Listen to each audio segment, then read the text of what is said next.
মশিউর রহমান প্রশ্ন করেছেন, শেখ সালাম নিবেন, জীবনের সুখ ও পরিবারের শান্তির জন্য কি করণীয়? ভাই মশিউর রহমান, এই বিষয়ে আমাদের ইউটিউব চ্যানেল এবং আমাদের পেজে আপনি একটি ক্লিপ পাবেন যে পারিবারিক জীবন কিভাবে সুখ শান্তিতে পরিপূর্ণ হবে।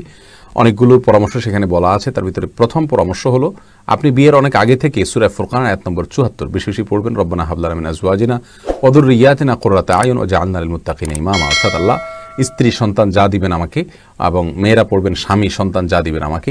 এই অর্থে এগুলো যেন আমাদের চোখ জুড়ায় এরকম হয় এবং তারা যেন মুত্তাকির ইমাম হতে পারে। আমরা সবাই মিলে এই দোয়া বেশি বেশি করবেন বিয়ের আগে থেকে, এবং জীবনসঙ্গী হিসাবে দিনদার পাত্র অথবা পাত্রীকে অবশ্যই অগ্রাধিকার দিবেন এবং নো কম্প্রোমাইজের লেভেলে যাবেন এক্ষেত্রে। আর তৃতীয়ত হলো, আল্লাহর কাছে সাধারণভাবে দোয়া করতে থাকবেন যাতে সৎ এবং নেককার মুত্তাকি জীবনসঙ্গী হয়। চতুর্থত হলো, আপনার দাম্পত্য জীবনের সুখ শান্তির জন্য বিয়ের সময় বিয়ের আগে যে সমস্ত অনাচার হয়ে থাকে এগুলো থেকে বেঁচে থাকবেন, কারণ হারামে আল্লাহ সুবহানাহু ওয়া তাআলা আরাম দেন না।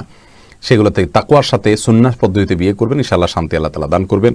পঞ্চমত হলো, বিয়ে করার পরে সর্বোচ্চ ধৈর্যের পথ আপনাকে অবলম্বন করতে হবে, সেটা আপনি স্ত্রী হন অথবা পুরুষ হন। আমাদের নবী সাল্লাল্লাহু আলাইহি ওয়াসাল্লামের দাম্পত্য জীবনে অনেক সমস্যা দেখা দিয়েছে।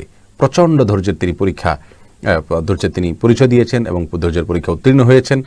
এর মাধ্যমে কিন্তু দাম্পত্য জীবন সুখ শান্তি হয়। আর অনেকগুলো পদ্ধতি সেখানে বাতানো আছে, আপনি ক্লিপটা দেখে নেবেন।